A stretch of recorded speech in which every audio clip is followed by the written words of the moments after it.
Hi, Candice Sanderson, author of The Reluctant Messenger. What I wanted to do today was to share with you a meditation I had last Friday at Goddess I Am here in Naples, Florida. This was March 18th, 2019. First of all, I retired last June 2018. And one of the blessings of retiring is that I no longer have to go to work on Friday mornings. And this affords me the opportunity to go to this Friday morning meditation that I always find to be very, very rewarding. And this certainly, last Friday was no exception. I got there early and I was sitting outside. I sat on the bench and pulled out my journal and my ink pen because immediately the messages started flowing. And the first message was, "The road to peace begins with you. Step gently on the path of life. Let each footstep mean something. It need not be monumental. It just needs to be purposeful and with heart. Let your heart guide you. Take each step without knowing what the next step will be. This is trust. This is guidance. Know that within your heart is a beacon. It is a connection to angels, a connection to Source. Find the stillness inside so that you may hear the whispers upon the wind that guide you on the path of wisdom, the path of love, the path of the sacred." At this point, my awareness pulled back like a camera, and I had a bird's eye view, and then it panned back even farther where I could actually see all of the United States. I could see the east and the west coast at the same time. And as I looked at this beautiful sight, I saw these small little glimmers of light. They were just little flecks. And then there was one area, then I started seeing areas where the lights were brighter. So I zoomed in. And one thing I guess I will never get used to is when I'm having a vision, if I think of something like a location, or in this case I thought of zooming in, then immediately it happens. So I was way out there where I could see the entire United States, and then all of a sudden I'm much, much closer. And the lights that I saw that were brighter, I realized were not brighter lights, but they were clusters of these smaller lights. And as I looked at the lights, there's a couple things that came to mind. First of all, I knew these lights were not artificial. There was some sort of quality to them that made me realize that these lights were alive.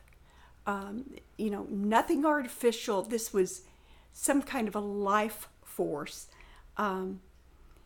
As I looked even closer, I realized these clusters of lights were all at some sort of temple of light.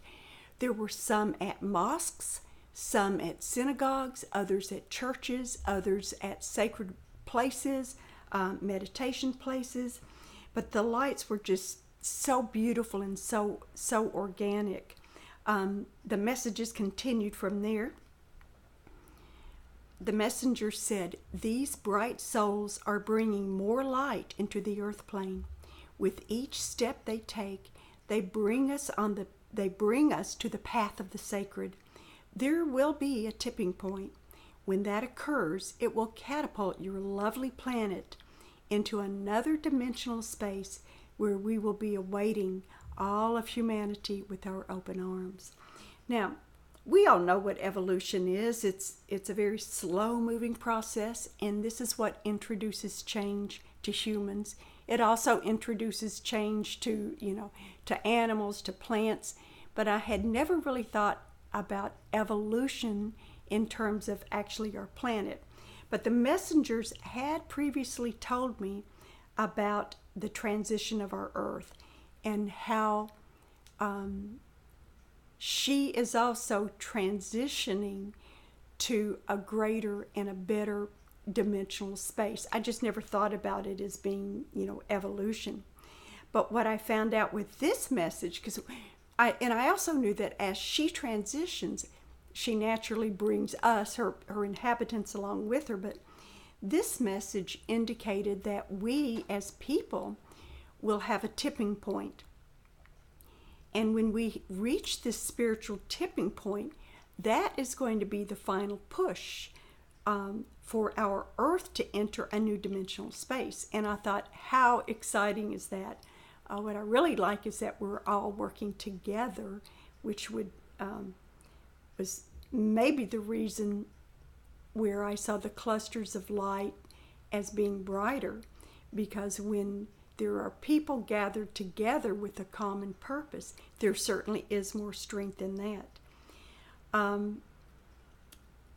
The messages continued, and it said, "Be ye one with the divine spirit.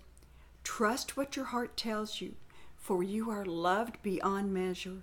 You are love. Let that divine spark in your heart grow. Fan its embers with the winds of love so that others may see the divinity within." And then I had the full understanding, those flickers of lights and those clusters of lights that I saw were actually those divine sparks that burned so brightly within us. And now I ended up, I got some more messages. Sometimes the messengers will give me information that is so specific that I can write it verbatim or I can record it. Other times it's like a computer download and all the information comes in all at once. And that's what happened, at this point. And I realized that every single person is born with a beautiful, bright, divine spark in their heart. And it just burns so brightly. But then we go through life and we have our trials and tribulations. But it depends on how we react to those. As we react in a way that maybe isn't the best way, then what happens is we drift a little bit further away from our true life's purpose. And then with each trial that we go through, if we don't return back to our divine purpose, the darker our divine sparks will appear. Now, I then received a vision, and in this vision there was a single lamp on a table with a single light bulb that was lit on it. Then I watched as a lampshade was put on top of the lamp. And when it did, it wasn't a real dark shade, but when it was put on the lamp, the light became a little more diffuse and it wasn't quite as bright. And then there was another shade, and then another and another. And the shades were getting darker and darker.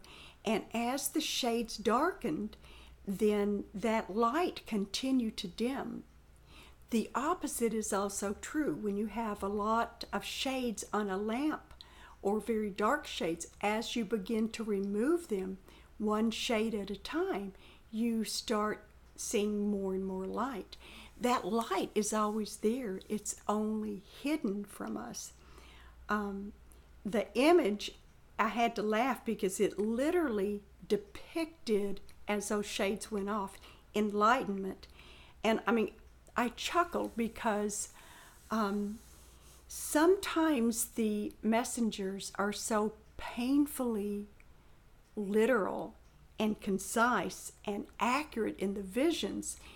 I can't help but wonder why. Do they think that I wouldn't understand it otherwise? Do they think, pardon the pun, that I'm too dense to get it? But sometimes they also have a sense of humor that is almost like tongue-in-cheek, and I don't realize they're kind of making fun of me till later. So was this part of their humor also, trying to make something funny when I don't expect it? But it's like no complaints here. I feel so honored that I am the recipient of these visions and of these messages. Although I know that my divine spark still appears very dim, I am trying to follow my heart, and by trusting, I am hoping that I am at least gradually moving in the direction of enlightenment, even though I'm becoming enlightened only one small shade at a time. So that is it for now. Thank you for joining me. If you would like to subscribe, please do so below, and you can click the little bell, and that will also send you notifications when there is the next video. So good evening. Thank you so much. See you next time.